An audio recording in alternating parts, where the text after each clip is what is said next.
बघा, आपण इतिहासाचं बराचसा टॉपिक कव्हर केला होता. पण झालं असं, की माझ्याकडून एक लेक्चर शूट करायचं राहून गेलं. ते म्हणजे कायद्यांवर. म्हणजे आपण कायदे अभ्यास करत होतो. हे कायदे अभ्यास करताना आपल्याला काय निदर्शनात आलंय, तर ते असं निदर्शनात आलं, की आपल्याला एक टप्पा होता, एक काही गोष्ट होती, ती आपली अभ्यास करायची राहून गेली. बघा. ठीक आहे? मग ते काय राहून गेलंय? तर सर्वात महत्वाची गोष्ट, हा पहिला कायदा होता जो आपण अभ्यास केला 1773 चा रेग्युलेटिंग ऍक्ट. हा आपण डिटेलमध्ये अभ्यास केला. की याच्यामध्ये काय झालं, तर बंगालचा गव्हर्नर जनरल बनलेला आहे वॉरन हेस्टिंग. त्या वॉरन हेस्टिंगने पोलीस आणलं, त्याने तुरुंग आणलं, त्याने न्यायालय आणलं. त्यांनी सांगितलं की पुढचे 20 वर्षापर्यंत 1793 पर्यंत कंपनी सत्तेमध्ये राहील. हे ब्रिटनच्या पार्लमेंटने कायदा केलेले. ठीक आहे? ब्रिटनच्या पार्लमेंटने सांगितलं. त्यानंतर काय सांगितलं, तर रेग्युलेशन लावण्यासाठी ज्या रेग्युलेशन गोष्टी आहेत त्या केल्या जातात. आणि बंगालचा गव्हर्नर जनरल होणार आहे. बरोबर आहे? अशा पद्धतीने केलं. पण आपण काय पाहिलं, की मध्येच एक कायदा आला जो 1784 चा पिट्स इंडिया ऍक्ट म्हणून ओळखला जातो. पिट्स इंडिया ऍक्ट हे आपण मागच्या लेक्चरला पाहिलेलं आहे. फिट्स इंडिया ऍक्ट म्हणून एक कायदा ओळखला जातो. तो कायदा आपण पाहिलेला आहे. म्हणजे कायद्यांच्या मध्ये काय आहे, तर पहिला कायदा मी वारंवार पहिला का म्हणतो, येतही हे येतही ठेव. इथं जरा लक्ष द्या, इथं फोकस करा, की इथं 1773 चा रेग्युलेटिंग ऍक्ट नाव आहे. 1784 ला फिट्स इंडिया नाव आहे. फिट्स इंडिया ऍक्ट असं नाव आहे. बरोबर आहे? हे दोन्ही पाहिलेत आपण. इथं काय झाला, बंगालचा गव्हर्नर जनरल झाला, पोलीस प्रशासन वगैरे आलं. या दोन गोष्टी लक्षात ठेवा. इथं काय झालं, इथं सर्वात महत्वाची गोष्ट, की बोर्ड ऑफ कंट्रोल आणि board of director board of control आणि बोर्ड ऑफ डायरेक्टरची स्थापना झाली. या पिट्स नावाच्या माणसाने ती केली होती. असं आपण एका लेक्चर मध्ये पाहिलं होतं. त्यानंतर मी इतर लेक्चर अपलोड केले, परंतु हा मध्ये स्किप झालेला जो पार्ट आहे तो आता तुम्ही समजून घ्या. ठीक आहे? तो तुम्ही कव्हर करून घ्या. स्किप झालेला पार्ट आता आपण इथे कव्हर करणार आहे. म्हणजे काय झालं, की दर 20-20 वर्षांनी आता कायदे येणार आहेत. म्हणजे काय, तर 1773 चा कायदा आला, त्यानंतर 1793 ला कायदा येणार आहे, त्यानंतर 1813 ला कायदा येणार आहे. बघा, 20-20 वर्षांनी येणार आहे. फक्त इथं गोष्टी झाली ती म्हणजे अशी, की 1784 ला काय झालं, की पंतप्रधान बदलले आणि पंतप्रधान बदलले म्हणून तिथे कायदा नवीन आलेले. एवढं फक्त बदल आहे. मग 1773 नंतर 20 वर्ष, मग परत 20 वर्ष, मग परत 20 वर्ष, मग परत 20 वर्ष, अशा पद्धतीने कायदे असणार आहेत. हे जेवढे कायदे आहेत, हे तेवढेचे तेवढे कायदे हे ईस्ट इंडिया कंपनी होती तेव्हापर्यंतचे कायदे. हे थोडंसं समजून घे. मग ईस्ट इंडिया कंपनी कुठे गायब झाली ते आपल्याला पाहिजे. बरोबर आहे? मग काय होणार याच्यानंतर 1858 ला राणीचा जाहीरनामा येणार. हे सगळे कायदे आपल्याला अभ्यास करायचे. राणीचा जाहीरनामा येणार आहे. तो जाहीरनामा आल्यानंतर काय होणार आहे, तर सर्व सत्ता आता राणीच्या ताब्यात जाणार आहे आणि पुढचे जे कायदे आहेत ते सगळे राणीच्या अंडरमध्ये होणार आहेत. याच्या अगोदरचे कायदे काय आहेत, हे सगळे लिहिलेले 73, 84, 93, 18, 33, 53. हे सर्वच्या सर्व कायदे कंपनी होती तेव्हाचे कायदे. ईस्ट इंडिया कंपनी बंद पडणार आहे आणि कोणाचं राज्य येणार आहे, राणीचं राज्य येणार आहे. मग तेव्हा कुठले कायदे होणार आहेत, 1861 चा भारत परिषद कायदा, 1909 चा मॉर्लेमिंटो, 1919 चा मॉन्टेन्यू चॅम्स्फर्ड, 1935 चा भारत सरकार कायदा आणि 1947 चा भारत स्वातंत्र्याचा कायदा. आता ह्याच्यापैकी आपण एवढे पाहिले, हे सगळं 4 पाहिलेले. मग हे जे मिडलचे राहिलेले कायदे ते आज आपल्याला या लेक्चर मध्ये पाहिजे. ठीक आहे? समजून घ्या. हे ईस्ट इंडिया कंपनी होते तेव्हाचे कायदे आहेत आणि हे जे कायदे आहेत सर्व, हे सर्वच्या सर्व कायदे जेव्हा ईस्ट इंडिया कंपनी बंद पडली, ते बंद पडलेल्या नंतरचे कायदे. बरोबर आहे? हा. मग डिटेलमध्ये आपण एक एक कायदा पाहूया, की त्या कायद्यामध्ये काय काय झालं होतं. बघा 1773 पाहिला, 84 पाहिला, आता आपल्याला 1793 चा कायदा पाहावा लागणार आहे. 1793 चा कायदा आपल्याला पाहायचा आहे, तो आहे बघा 1793. या कायद्याला नाव काय आहे? त्या कायद्याला नाव आहे चार्टर ऍक्ट. Charter act. ठीक आहे, चार्टर्ड ऍक्ट पण म्हणतात, चार्टर ऍक्ट पण म्हणतात. म्हणजे पहिला याला नाव दिला रेग्युलेटिंग ऍक्ट, दुसऱ्याला नाव दिला पिट्स इंडिया ऍक्ट आणि पुढच्या सगळ्यांची नावं चार्टर ऍक्ट. बरोबर आहे, अशा पद्धतीचे कायदे. मग या कायद्याने असं काय झालं की या कायद्याचा आपण अभ्यास केला पाहिजे. तर ह्या वेळेस काय झालं, कंपनीचं जे कार्यकाळ होती ते 20 वर्ष मुदतवाढ मिळाली. 20 वर्ष मुदतवाढ म्हणजे काय सांगितलं, 73 ला सांगितलं 20 वर्ष काम करा 93 पर्यंत, 93 ला सांगितलं 20 वर्ष मुदतवाढ 13 पर्यंत. बरोबर आहे, मग 20 वर्ष मुदतवाढ इथं कंपनीला मिळालेली आहे. पुन्हा या ठिकाणी एक गव्हर्नर होता, त्या गव्हर्नरचं नाव होतं कॉर्नवॉलिस. त्या गव्हर्नरचं नाव होतं कॉर्नवॉलिस. या कॉर्नवॉलिसने काय केलं, एक यंत्रणा आणलेली आहे जी आपल्या लेक्चर मध्ये आपण पाहिलेली आहे. बरोबर आहे, कॉर्नवॉलिसने कुठली, कायमधारा. कायमधारा किंवा याच कायद्याला जमीनदारी असं सुद्धा म्हटलं जायचं. का? कारण जमीनदार वर्ग जो होता, तो जमीनदार वर्ग शेतकऱ्यांकडून कर्ज वसूल करण्याचं काम करायचा, म्हणून त्याला जमीनदारी पद्धत म्हणतात. बघा काय झालं या कायद्यामध्ये, काय विशेष काय नाहीये. काय 93 ला 20 वर्ष मुदतवाढ मिळाली, ते काही सगळ्याच कायद्यामध्ये, त्यामुळे ते काही विचारलं जाणार नाही. दुसरं, या कायद्याचं नाव काय आहे, चार्टर ऍक्ट आहे किंवा चार्टेड ऍक्ट असं देखील म्हणतात. Chartered act. ठीक आहे, हे समजून घ्या, चार्टरच आहे, चार्टरच समजून घ्या. ठीक आहे, चार्टर ऍक्ट असं त्याला म्हणतात. मग काय झालं, या कॉर्नवॉलिसने एक जमीनदारी पद्धत आणली, एक कायमधारा पद्धत आणली आणि ही पद्धत बंगाल प्रांत, बिहार प्रांत आणि उडीसा प्रांतापुरती मर्यादित होती. या प्रांतामध्ये ही पद्धत लागू करणारा हा कॉर्नवॉलिस हा होता. कधी केली, 1793 ला लागू केली. बरोबर आहे, बघा एवढंच आहे कायद्यामध्ये. दुसरं काय आहे, तर ह्या कॉर्नवॉलिसने एक परीक्षा आणली, तिला इंडियन सिव्हिल सर्व्हिसेस काय म्हणतात, इंडियन सिव्हिल सर्व्हिस. म्हणजे आजची युपीएससी ही इंडियन सिव्हिल सर्व्हिस ही परीक्षा चालू केली कॉर्नवॉलिसने. मग का केली असणार, कारण ह्याला प्रशासन चालू करण्यासाठी, प्रशासन लागू करण्यासाठी काही माणसांची आवश्यकता होती आणि ही माणसं इथं कामा येणार. पण ही परीक्षा काय आपल्यासाठी होती का, आपल्यासाठी नव्हती. ही आयसीएस ची परीक्षा म्हणजे आताची युपीएससी ची परीक्षा, ही परीक्षा फक्त युरोपीय लोकांसाठी होती. तेच लोक तिथं काय करायचे, परीक्षा द्यायचे, तेच लोक कलेक्टर व्हायचे, तेच लोक तिथं जॉब करायचे. पण झालं असं, ही परीक्षा दिल्यानंतर त्याला ट्रेनिंग करावी लागायची. बघा काय झालंय, या कायद्याने कॉर्नवॉलिसने कायमधारा जमीनदारी पद्धत आणलेली आहे. दुसरी आयसीएस ची परीक्षा आणलेली. मग आयसीएस ची परीक्षा जो माणूस पास व्हायचा, जो युरोपियन पास व्हायचा, त्याला फोर्ट विल्यम या कॉलेजमध्ये, फोर्ट विल्यम फोर्ट होता तो, फोर्ट विल्यम तिथं तिथं कॉलेज एक प्रकारे होतं. त्या फोर्ट विल्यमच्या ठिकाणी ट्रेनिंगला पाठवलं जायचं. ठीक आहे, मग हे आताच त्याचं नाव केलेलं आहे, फोर्ट विल्यमचं नाव बदलून विजय दुर्ग असं ठेवण्यात आलेलं आहे. ते करंट मध्ये चर्चेचे. बघा फोर्ट विल्यमचं नाव बदलून विजय दुर्ग, विजय दुर्ग असं करण्यात आलेलं आहे. विजय दुर्ग. ठीक आहे, समजून घ्या. काय केलं, कॉर्नवॉलिसने कायमधारा पद्धत आणली, कुठल्या प्रांतापुरती आणली लक्षात घ्या. दुसरं, इंडियन सिव्हिल सर्व्हिसेस आयसीएस ची परीक्षा आणली. ही परीक्षा आपल्यासाठी नव्हती, युरोपीय लोकांसाठी होती. पण जे युरोपियन पास व्हायचे ते फोर्ट विल्यम कॉलेजमध्ये जाऊन तिथे ट्रेनिंग घ्यायचे. आणि झालं असं, या लोकांना ट्रेनिंग देण्यासाठी काही पुस्तकांची आवश्यकता होती, म्हणून एक व्यक्ती होता, त्या व्यक्तीचं नाव होतं विल्यम कॅरे. त्या विल्यम कॅरेने काही पुस्तकं छापलेली आहेत.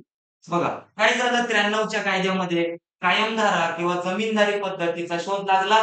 आयसीएस परीक्षा चालू झाली आणि ही आयसीएस परीक्षा ट्रेनिंग घेण्यासाठी फोर्ट विल्यम कॉलेजला जावं लागायचं. तिथं एक टीचर होते. त्या टीचरचं नाव होतं विल्यम कॅरे. त्या टीचरचं नाव होतं विल्यम कॅरे. त्या विल्यम कॅरे यांनी ग्रामर ऑफ मराठा लँग्वेज या पद्धतीचं पुस्तक छापलं होतं. Grammar of Maratha language. मग असं का छापलं असणार? तर ऑब्व्हियसली त्या लोकांना ट्रेनिंग द्यायची होती. जे कलेक्टर होते, जे मोठे अधिकारी होते, त्या सर्वांना तिथली ट्रेनिंग दिली जायची, की तुम्हाला ज्या ठिकाणी जायचंय जॉब करण्यासाठी, तिथल्या लोकांचं तुम्हाला नॉलेज असलं पाहिजे. तिथल्या लोकांची तुम्हाला भाषा असली पाहिजे. मग मुंबई प्रांतामध्ये जे लोक आता ट्रेनिंग घेऊन जॉब करण्यासाठी येणार आहेत, त्या लोकांना आता काय माहिती पाहिजे? तर मराठीचं नॉलेज माहिती पाहिजे. मराठी कशी शिकावी? तर मग आपण ग्रामरचा अभ्यास करतो. जसं इंग्लिश शिकण्यासाठी इंग्लिश ग्रामर असतं. तर मराठी शिकण्यासाठी मराठी ग्रामर किंवा मराठी व्याकरण शिकावं लागेल. मग हे शिकण्यासाठी त्यांनी ग्रामर ऑफ मराठा लँग्वेज या पुस्तक छापलेलं आहे. त्यांच्याकडे छापखाना होता. विल्यम कॅरेकडे छापखाना होता. त्यांनी भरपूर साऱ्या बायबल छापले, भरपूर फ्री ऑफ कॉस्ट विकले होते. हे सगळ्या भरपूर इतिहासातल्या गोष्टी आहेत. त्या इतिहासामध्ये आपण पाहूया. मग पुढचा कायदा आपल्याला पाहायचा तो कायदा आहे आता 1813 चा चार्टर्ड ऍक्ट. का? कारण 1793 ला 20 वर्ष वाढून दिले आणि कायमधारा पद्धत आणली, आयसीएसची परीक्षा आणली, खतम काय. बरोबर आहे. मग 1813 पर्यंत पुढचा कायदा होता. या कायद्याने काय केलं तर कंपनीची जी काही मुदत आहे ती मुदत 20 वर्ष वाढवली आणि कितपर्यंत झाली ती 1833 पर्यंत. पण इतिहासातली एक युनिक गोष्ट इथं घडलेली आहे ती अशी झालेली आहे की ईस्ट इंडिया कंपनीची जी काही एकाधिकारशाही होती किंवा आपण त्याला मोनोपॉली असं म्हणतो इंग्लिशमध्ये. मोनोपॉली. मोनोपॉली म्हणजे काय? तर याचा अर्थ की एकच व्यक्तीची सत्ता असली पाहिजे. म्हणजे काय? की ह्याच्या अगोदर भारत देशामध्ये कोणीही व्यापार करत नव्हता. कधी? 1813च्या अगोदर. 1813च्या अगोदर भारत देशामध्ये युरोपीय खंडातून फक्त ब्रिटिशच लोक तिथं व्यापार करायचे. दुसरे लोक व्यापार करत नव्हते. मग काय झालं? त्या ईस्ट इंडिया कंपनीची एकाधिकारशाही संपली इथं. हा आलेला PYQ आहे. की कोणत्या कायद्याने ब्रिटिश ईस्ट इंडिया कंपनीची एकाधिकारशाही संपली? ती आहे 1813 चा चार्टर्ड ऍक्ट. मग ह्याने काय केलं? तर ह्याने असं सांगितलं की जगभरातले सगळे व्यापारी आहेत ते व्यापारी आता भारत देशामध्ये येऊन व्यापार करू शकतात. मग असं का केलं असणार? तर ऑब्व्हियसली ईस्ट इंडिया कंपनीची पॉवर कमी करायची होती.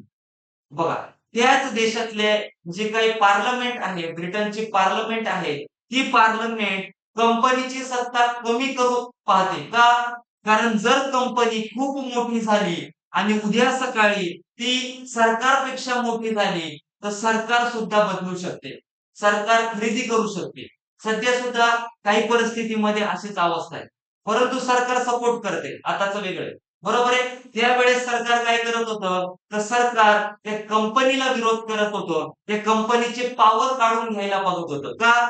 कारण ही कंपनी मोठी झाली, ही कंपनी सरकार बदलेल, सरकार पलटून लावेल, कदाचित असं होईल देश सुद्धा विकत घेईल आणि मग अराजकता माजू शकते. म्हणून एकाधिकारशाही कुठल्याही गोष्टीमध्ये नसली पाहिजे. एकाधिकारशाही नसली पाहिजे. मग काय झालं? एकच वाक्यात लक्षात ठेवायचंय का ईस्ट इंडिया कंपनीची एकाधिकारशाही संपली आणि आता जगभरातले व्यापारी आता भारत देशामध्ये येऊ लागले. त्याचबरोबर काय झालं दुसरं? तर मिशनरीज जे होते मिशनरी, त्या मिशनरींना धर्म प्रसार करण्याची परवानगी मिळाली. धर्म प्रसार करण्यास परवानगी मिळाली. का असं झालं असणार? कारण झालं होतं असं, हे मिशनरी वर्ग जो होता, तो मोठ्या प्रमाणामध्ये ख्रिश्चन समुदायाचं तर होतेच, पण हे भरपूर जगभरात जाऊन काय करत होते? लोकांना शिक्षण देत होते. पण शिक्षणच देत होते का? असं नाही. ते काय करत होते? स्वतःचा धर्म किती महान आहे, ख्रिश्चन धर्म किती महान आहे, तो धर्म किती महान हे लोकांना पटवून देत होते आणि स्वतःचा धर्म बदल करण्यासाठी सांगत होते. म्हणून याला भरपूर विरोध होणार आहे भविष्यामध्ये. ते आता आपल्याला पाहायचंय. म्हणजे ह्याच्याच भविष्यामध्ये, इतिहासातल्या भविष्यामध्ये विरोध होणार आहे. ते आपल्याला टप्प्याटप्प्यामध्ये पाहायचे. परंतु मिशनरी धर्म प्रसार करण्यास परवानगी कोणत्या कायद्याने मिळाली? तर ती 1813 च्या कायद्याने मिळाली. त्याचबरोबर 1,00,000 रुपये शिक्षणासाठी मिळाले. 1,00,000 रुपये शिक्षणासाठी मिळाले. कधीपासून? तर 1813च्या चार्टर ऍक्ट पासून 1,00,000 रुपये शिक्षणासाठी मिळाले. कोणाला? भारतीय लोकांना. पण झालं असं की याचा वापर गरीब युरोपीय मुलांना शिकवण्यासाठी झाला.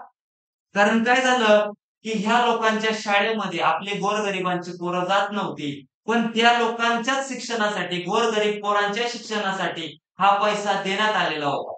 पण झालं काय की हा पैसा ती पोरं आली नाही म्हणून त्यांनी युरोपीय गरीब पोरांसाठी वापरला.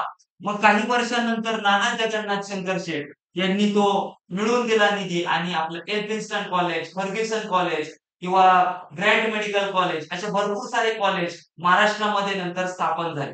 बरोबर आहे? हा. ते कोणत्या निधीतून स्थापन झाले असणार? ते ह्याच निधीतून स्थापन झाले असणार. मगाची काय पाहिला 1793च काय झालं? कायमधारा पद्धत आली, आयसीएस परीक्षा आली. हा, ते एक सांगायचं राहिलं, ते नंतर येणार आहे. आयसीएस परीक्षा पास होणार आहे. ठीक आहे.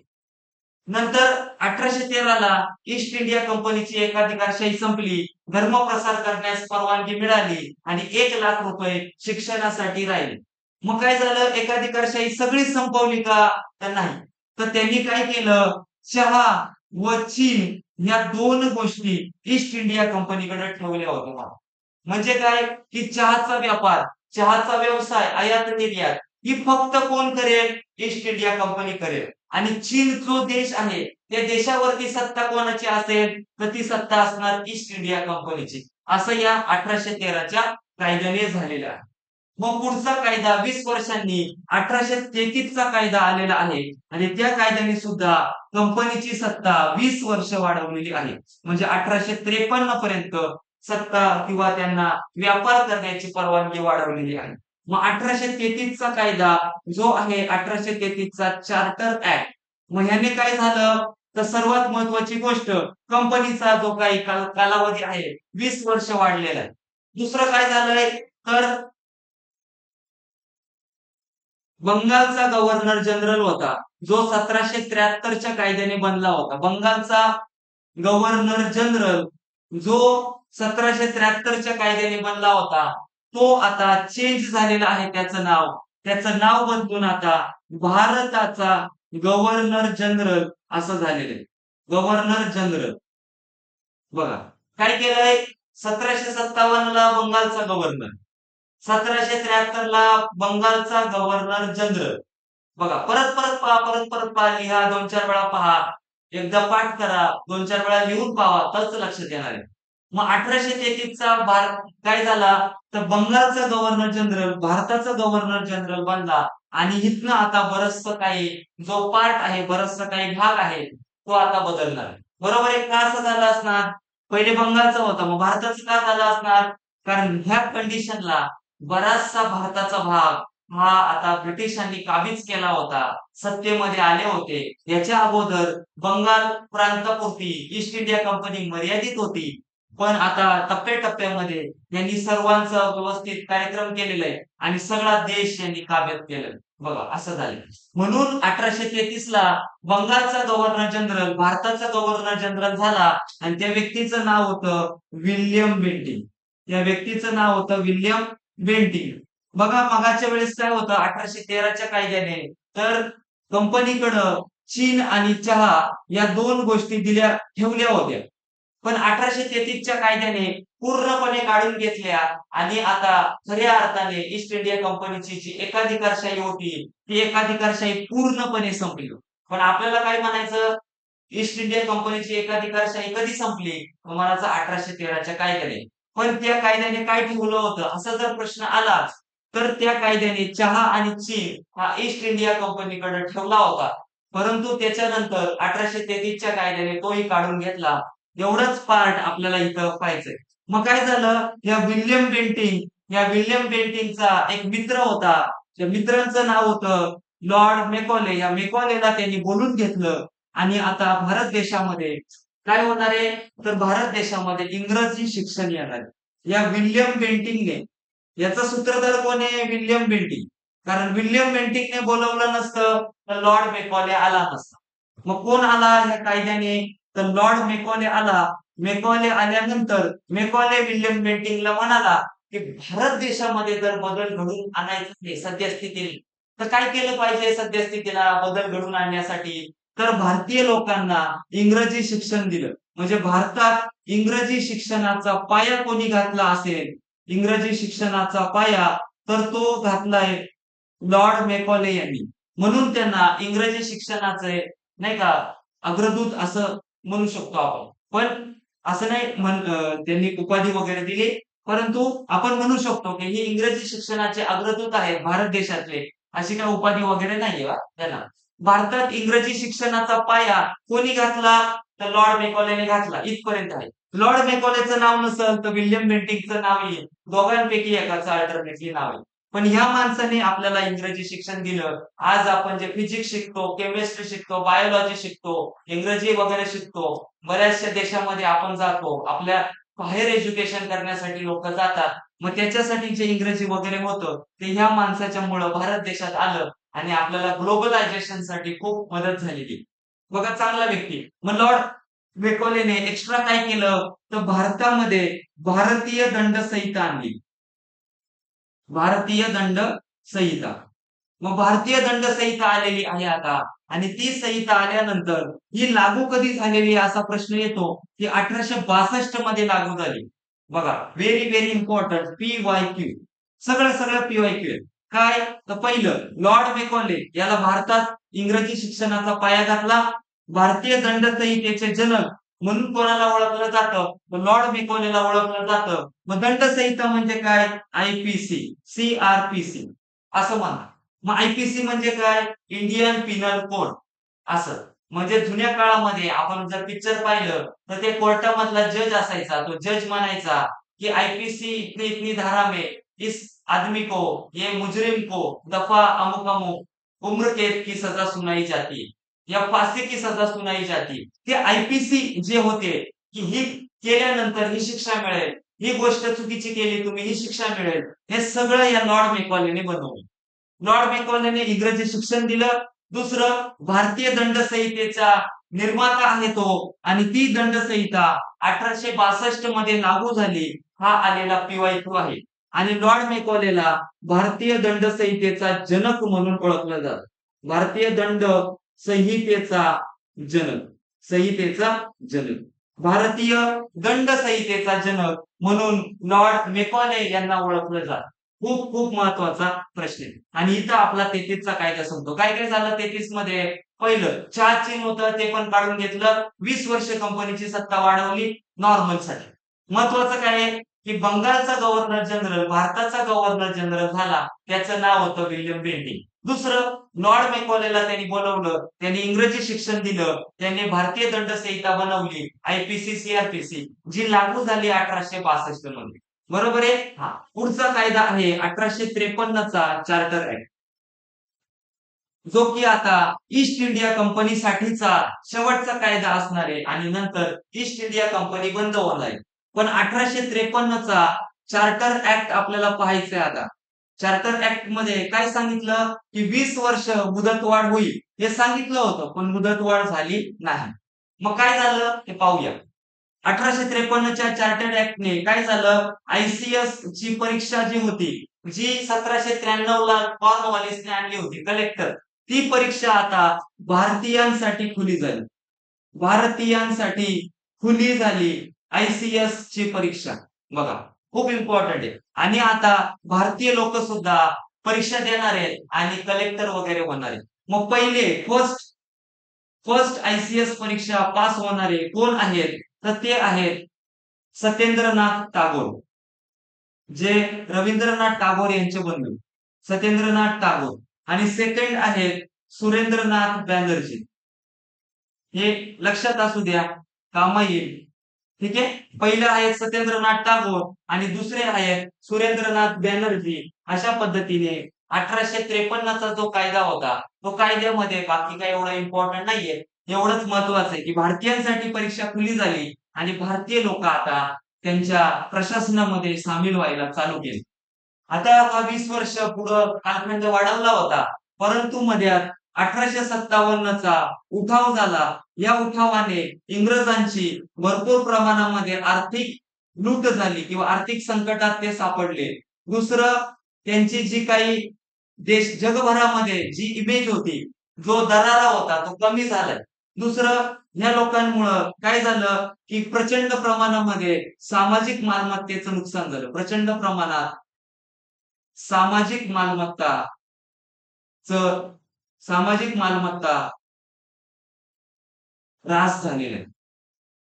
म्हणजे या लोकांनी काय केलं होतं उठावामध्ये, तर रेल्वे रूळ तोडून टाकले, टपालचं ऑफिसच जाळले असणार, तारायंत्राचे तार पाडले असणार. या सगळ्या गोष्टी ह्यांनी केल्या होत्या. मग ही सगळं जी काही हानी झाली होती, त्याचबरोबर ह्यांचं काय केलं होतं, तर जगभरात जी काही इमेज होती, ती जगभरातील जी काही हा दरारा सुद्धा कमी झाला होता. बघा. काय काय झालं, तर ब्रिटिश जी काही ईस्ट इंडिया कंपनी आहे किंवा ब्रिटन जो देश आहे, त्यांची बऱ्याच प्रमाणामध्ये आर्थिक नुकसान झालं होतं. संकटात नाही आले असणार, पण आर्थिक नुकसान झालं होतं. प्रचंड प्रमाणामध्ये सामाजिक मालमत्तेचा ऱ्हास झाला होता आणि जो दरारा होता त्या लोकांचा तो कमी झाला होता आणि ईस्ट इंडिया कंपनी बंद करावी म्हणून जी ब्रिटनची पार्लमेंट आहे ती काहीतरी कारण शोधत होती. तो कारण मिळाला 1857चा उठाव. म्हणून 1858ला राणीने जाहीरनामा, आता राणीचा जाहीरनामा येणार आहे. जो जाहीरनामा अलाहाबाद इथून वाचलेला आहे, अलाहाबाद येथून. आणि तारीख कधी आहे, 1 नोव्हेंबर 1858ला राणीचा जाहीरनामा अलाहाबाद येथे वाचण्यात आला आणि त्यांनी बराचसा पुढचा जो भाग आहे, पुढचा इतिहास आहे तो बदलणार आहे. मग झालं काय की 1857चा उठाव झाला, याचा फायदा घेऊन 1858ला जाहीरनामा काढला आणि त्यांनी सांगितलं की ईस्ट इंडिया कंपनी आजपासून आम्ही बंद करत आहोत. मग ईस्ट इंडिया कंपनी आता बंद झाली. जी ईस्ट इंडिया कंपनी 31 डिसेंबर 1600 रोजी सुरू झाली होती, ती कंपनी आता बंद पडली. दुसरं काय झालं, तर मुघल बादशाह जे होता बहादूर शाह जफर, त्याला तिकडे डांबून ठेवलं. नंतर मृत्यू झाला रंगूनला. मुघल बादशाह बहादूर शाह जफर होता, तो शेवटचा होता. हे मुघल बादशाह सुद्धा पद जे होतं ते पद सिद्ध केलं आणि याच्यानंतर कधीही कोणीही मुघल बादशाह बनला नाही. तो शेवटचा कोण होता, बहादूर शाह जफर. ते आपल्याला 1857च्या उठावामध्ये पाहिजे. मग त्यांनी काय केलं, त्याला रंगूनला पाठवलं. वय झालं होतं त्याचं, तिथंच त्याचं निधन झालं. मुघल बादशाह हे पद कोणत्या कायद्याने रद्द झालं, ते झालं 1858च्या कायद्याने. इथं आहे ईस्ट इंडिया कंपनी वाला PYQ. ईस्ट इंडिया कंपनी बंद कधी पडली, 1858ला. दुसरं, त्यांनी बोर्ड ऑफ कंट्रोल आणि बोर्ड ऑफ डायरेक्टर हे दोनही जे 1784च्या पिट्स इंडिया ऍक्टने चालू झाले होते, ते पिट्स इंडिया ऍक्टने चालू झालेले कायदे आता बंद झाले. Board of control, board of director हे पद होतं, ते पद आता बंद झालं. मग 3 गोष्टी बंद झाल्या. मग इतर काही गोष्टी दिल्या आपल्याला राणीने, ते आता आपल्याला इथं पाहिजे. 1858चाच राणीचा जाहीरनामा. मग या जाहीरनाम्याने काय झालं, तर फर्स्ट चेंजेस, भारत मंत्री हे पद आलेलं आहे आणि हा खूप इम्पॉर्टंट PYQ आहे. वारंवार विचारला जातो की भारत मंत्री हे पद कोणत्या कायद्याने आलं, ते आलं 1858च्या राणीच्या जाहीरनाम्याने. आणि पहिला भारत मंत्री लॉर्ड स्टॅनले हे बनलं. लॉर्ड स्टॅनले हा पहिला भारत मंत्री बनलेला आहे. बरोबर आहे. मग दुसरं पद काय आहे, तर भारताचा गव्हर्नर जनरल. भारताचा गव्हर्नर जनरल होता. बरोबर आहे. हे पद होतं गव्हर्नर जनरल. हे गव्हर्नर जनरल पद त्यांनी बंद केलं आणि आता नवीन पदाची निर्मिती झाली. त्याला भारताचा व्हॉइसरॉय असं म्हणायला चालू केलं. व्हॉइसरॉय. बघा, इम्पॉर्टंट आहे. 1757ला बंगालचा गव्हर्नर, 1773ला बंगालचा गव्हर्नर जनरल, 1813ला भारताचा गव्हर्नर जनरल आणि 1858ला काय झालं, भारताचा व्हॉइसरॉय बनलेला आहे. मग तो कोण बनलाय, त्याचं नाव आपल्याला विचारलं जातं. त्याचं नाव आहे लॉर्ड केली. आणि भारत मंत्री कोण, तर भारत मंत्री लॉर्ड स्टॅनले. अशा पद्धतीने ह्या दोन गोष्टींची निर्मिती झाली. त्याचबरोबर काय सांगितलं, भरपूर सारी संस्थानिक खालसा केली होती, ती आता रद्द केली. संस्थानिकांचं खालसाकरण केलं होतं, जे डलहौसीने केलं होतं खालसाकरण. म्हणजे संस्थानिका खालसा केली होती, दत्तक वारसा नामंजूर. त्या संस्थानिका खालसाकरण केलेली ती रद्द केली आणि परत संस्थानिकांना परमिशन दिली. ही संस्थानिका आता पुण्याने तयार झाली. बरोबर आहे? हा. म्हणजे त्या राजांना दिलासा मिळाला. नंतर महत्वाचा मुद्दा आहे की दत्तक वारसा नामंजूर केलं होतं, ते आता मान्य केलं, की कोणीही दत्तक वारसा घेऊ शकतं आणि आता त्याने भरपूर साऱ्या राजवाड्यांनी दत्तक घ्यायला चालू केलं. म्हणजे राजा-राणीला जर बाळ झालं नाही, तर ते संस्थानिक खालसा करायचे, इंग्रज स्वतःच्या ताब्यात घ्यायचे. त्यांना दत्तक घेण्याचा अधिकार नव्हता. परंतु 1858च्या राणीच्या जाहीरनाम्याने त्यानंतर राजे जे होते ते लोक आता दत्तक घ्यायला चालू केलं. त्यांनी दत्तक वारसा मंजूर केलेला आहे. बरोबर आहे? अशा पद्धतीने आपला कायदा होता. त्याने काय झालं? ईस्ट इंडिया कंपनी बंद पडली. दुसरं, बादशाह पद रद्द झालं. तिसरं, board of control, board of डायरेक्टरची रद्द केलं ते. भारत मंत्री पद स्थापन केलं. लॉर्ड स्टॅनले भारत मंत्री बनला. लॉर्ड कॅनिंग व्हाईसरॉय बनला. दत्तक वारसा मंजूर केलं. संस्थानिका खालसा केली होती ती पुण्या नव्याने निर्माण केली. आणि आता आपला नेक्स्ट कायदा आहे जो राणीने बनवलेला पहिला कायदा असणार आहे. 1858 राणीनेच आणलाय, पण तो फक्त चेंज करण्यासाठी आला होता. आता राणीची सत्ता आहे. आणि काय झालं 1858च्या जाहीरनाम्याने? तर ईस्ट इंडिया कंपनी बंद पडली, त्यांची सत्ता गेली. मग आता सत्ता कोणाची? तर सत्ता राणीची सत्ता आता इथे येणार आहे. राणी स्वतः राज्यकारभार पाहणार आहे. ती राणी कोण असणार आहे? तर ती राणी होती व्हिक्टोरिया राणी. जो राणीचा जाहीरनामा आपण म्हणतो, ईस्ट इंडिया कंपनी बंदी होती तेव्हा राणी इलिझाबेथ होती. आणि आता कंपनी बंद पडत आहे तेव्हा राणी व्हिक्टोरिया. म्हणजे कंपनीला परमिशन दिली इलिझाबेथने आणि कंपनी रद्द केली व्हिक्टोरिया राणी. अशा पद्धतीचा आपला कायद्यांचा कालखंड होता. आता शेवटचा कायदा जो की 1861चा भारत परिषद कायदा. याला नाव आहे भारत परिषद कायदा. बघा, बाकी सगळे चार्टर ऍक्ट होते. 1773 ला रेग्युलेटिंग होता, 1784 ला पिट्स होता. आता भारत परिषद कायदा हा कायदा आता तयार व्हायला सुरू होणार आहे. बरोबर आहे?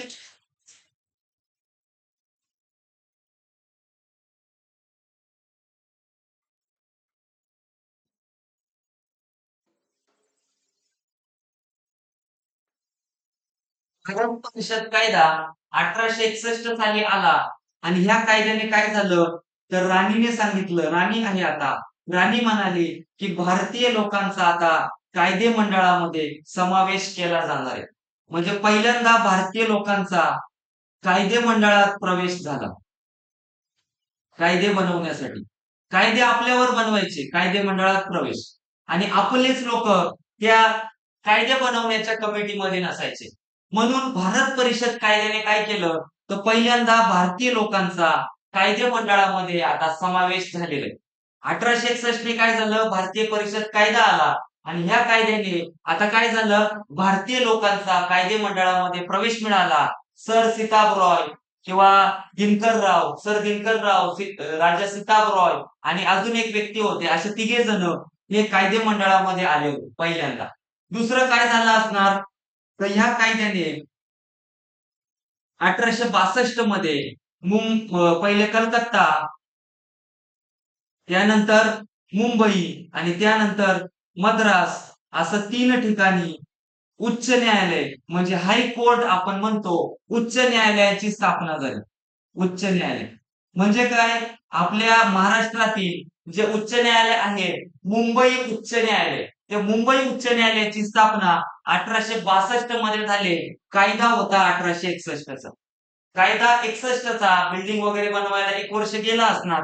म्हणून स्थापना 1862 ची पकडली जाते, हे लक्षात घ्या. बरोबर आहे? हा. बघा काय झालं, भारतीय परिषद कायद्याने भारतीय लोकांचा समावेश झाला कायदे मंडळामध्ये. 1862 मध्ये 3 हायकोर्ट उच्च न्यायालयाची स्थापना झाली. 1864 मध्ये अलाहाबाद येथे उच्च न्यायालय आलं होतं. उच्च न्यायालय, अलाहाबादचं उच्च न्यायालय. एवढं एक ध्यानात असू द्या. जर चुकून विचारलं तर आपल्याला माहिती असलं पाहिजे. हे सगळं नोट डाऊन करत राहा. ते व्हाईट बोर्डवर लिहितो त्याच्यामुळे ते वेडावाकडं दिसतंय. पण कंटेंट महत्वाचं आहे. कंटेंट महत्वाचं. नाहीतर काय पीपीटी वरती शिकवता आला असतं. पण हा शिकवणं, या पद्धतीने शिकवणं खूप महत्वाचं आहे. काय काय भारतीय परिषद कायद्याने भारतीय लोकांचा कायदे मंडळात प्रवेश मिळाला. 3 लोक पहिल्या कमिटीमध्ये गेले होते. राजा सीताबरॉय, सर दिनकरराव आणि तिसरे एक व्यक्ती होते. 1862 मध्ये कलकत्ता, मुंबई, मद्रास या ठिकाणी उच्च न्यायालय आली. 1864 मध्ये अलाहाबाद येथे उच्च न्यायालय आले. एक गोष्ट सांगायची राहिली ती शेवटची सांगूया आणि आता ह्या लेक्चरसाठी आपण थांबूया. ती गोष्ट अशी होती की 1857 मध्ये सर्व ठिकाणी उठाव चालू आहे. संपूर्ण भारत देश पेटून उठलेला आहे. इंग्रजांना बाहेर जाण्यासाठी सांगतोय, देश सोडण्यासाठी सांगतोय. आणि एका ठिकाणी असं झालं 1857 ला देशभरामध्ये उठाव होतोय. पण 3 ठिकाण अशी होती, जी होती मुंबई, पुढचं होतं कलकत्ता आणि त्याच्या पुढचं होतं मद्रास. हे ठिकाण काही प्रमाणामध्ये शांत होते. कारण उच्च जे लोक होते, जे वरिष्ठ जातीतले लोक होते, जे श्रीमंत लोक होते, ते इथं राहत होते आणि ह्या लोकांना इंग्रजांच्या विरुद्ध उठाव करणं हे काही अफोर्डेबल वाटलं नाही. ते योग्य वाटलं नाही. त्याच्यामुळे त्यांनी काय केलं होतं, उठावापासून अलिप्त राहण्याचं ठरवलं होतं. बघा 1857च्या उठावाने काय झालं, तर मुंबईमध्ये, कलकत्त्यामध्ये उठाव नाही, उठावाने झालं असं नाही म्हणता येणार, की 1857च्या कालखंडामध्ये भारत देशामध्ये उठाव होतोय आणि हे 3 प्रांत शांत बसले. या प्रांतामध्ये आता काय होणार आहे, विद्यापीठांची निर्मिती होणार आहे. मुंबई उच्च न्यायालय स्थापना कधी झाली, 1862 ला. हा येणार पुढं मुंबई विद्यापीठ. कुठलं विद्यापीठ, मुंबई विद्यापीठ. कलकत्ता विद्यापीठ, मद्रास विद्यापीठ. हे मुंबई विद्यापीठाची स्थापना 1857 मध्ये झालेली. एवढं लक्षात ठेवा. मुंबई विद्यापीठ 1857, मुंबई उच्च न्यायालय 1862 मध्ये. आणि आपलं सावित्रीबाई फुले पुणे विद्यापीठ, ते पुणे विद्यापीठ, सावित्रीबाई फुले पुणे विद्यापीठ 1949 मध्ये त्याची स्थापना केली आहे. पुणे विद्यापीठाची 1919 मध्ये स्थापना झालेली आहे पुणे विद्यापीठाची. अशा पद्धतीने आजचा लेक्चर आपण कव्हर केलेला आहे. याच्यानंतर 1909 चा कायदा आहे, 1919 चा कायदा आहे, 1935 चा कायदा आहे, जो की आपला ऑलरेडी वेगळ्या लेक्चर मध्ये आपण पाहून झालेला आहे. तो तुम्ही पाहून घ्या. ठीक आहे. ह्या लेक्चर मध्ये हा जो राहिलेला पार्ट आहे, तो राहिलेला पार्ट मी कव्हर केलेला आहे. जर काही चुकून राहिला असेल तर मी टेस्ट सिरीज मध्ये कव्हर करून देईन. ठीक आहे. परंतु तुम्ही सुद्धा थोडंसं पाहून घ्या. इतर पुस्तकं वगैरे चाळा. काय काय शिकवलंय मी ते योग्य आहे का, नाही का, त्याच्यामध्ये काही चुकीचं माझ्याकडून शिकवलं गेलं आहे का, मला तुम्ही कमेंट करून सांगा, मला कॉल करून सांगा. स्वतः अभ्यास करा, खूप मेहनत करा, यश तुमचं नक्कीच असेल. आजच्या लेक्चरसाठी आपण इथंच थांबतोय. धन्यवाद. ठीक आहे. लक्ष द्या पण पुढच्या लेक्चरवरती पण लक्ष